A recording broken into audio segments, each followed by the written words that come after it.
Secunderabad cantonment MLA G Sayanna ఇక లేరు. Sugar level పడిపోవడంతో ఆయన యశోద ఆసుపత్రిలో చికిత్స పొందుతూ కన్నుమూశారు. గత కొంతకాలంగా కిడ్నీ సమస్యలతో సాయన్న బాధపడుతున్నారు. ఇవాళ ఉదయం షుగర్ లెవెల్స్ పడిపోవడంతో ఆసుపత్రికి తరలించారు. యశోదలో చికిత్స పొందుతూ ఆయన కాసేపటి క్రితం తుది శ్వాస విడిచినట్లు వైద్యులు ధృవీకరించారు. 5 సార్లు ఎమ్మెల్యేగా గెలిచిన సాయన్న నిధులతో పాటు పార్టీ అంతర్గత విషయాల్లో కలత చెందారు. బీఆర్ఎస్ ఎమ్మెల్యే సాయన్న మృతితో కంటోన్మెంట్ ప్రజలు శోక సంద్రంలో మునిగారు.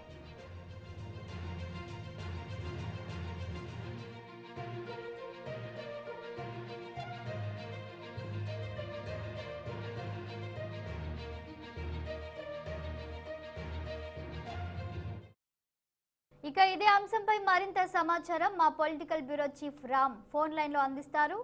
చెప్పండి రామ్, సాయన్న అకాల మరణానికి గల కారణాలేంటి?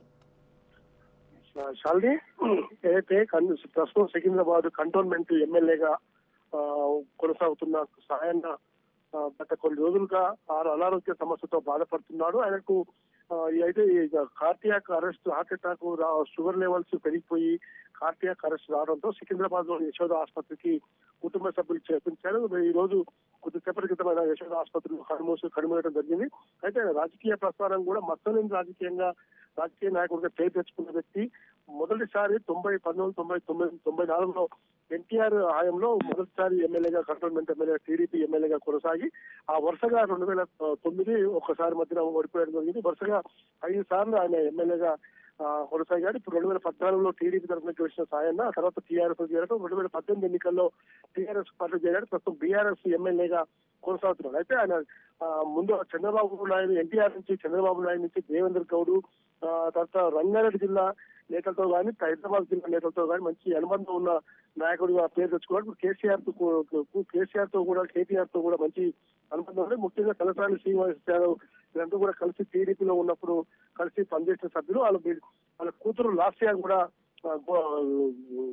కార్పొరేటర్ గెలిచి గత ఎన్నికల్లో ఓడిపోవడం జరిగింది. తనకు 2 కుమార్తెలు ఉండటం జరిగింది. అయితే రాజకీయంగా మాత్రం కంటోన్మెంట్ ఎమ్మెల్యేగా వరుసగా మంచి విజయాలు సాధిస్తున్న సాయన్న గత కొన్ని రోజుల క్రితం అనారోగ్యంతో షుగర్ అంతా కూడా ప్రాబ్లం అయి కాలు కూడా కొట్టేయడం జరిగింది. కాలు కొట్టేసేపటికి కూడా కృత్రిమ కాలు పెట్టుకుని ఆయన బీఆర్ఎస్ మీటింగ్లకు కానీ బీఆర్ఎస్ సభలకు కానీ అసెంబ్లీకి కానీ అటెండ్ అయ్యేవారు. లాస్ట్ అసెంబ్లీ సమావేశాలకు కూడా ఆయన అటెండ్ అవ్వడం జరిగింది.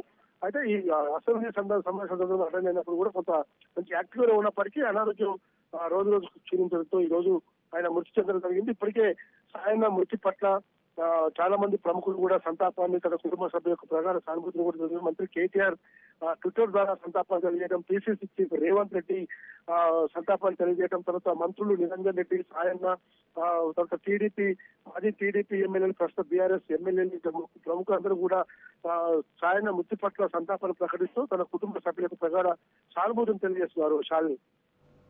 Okay Ram, thank you for the updates.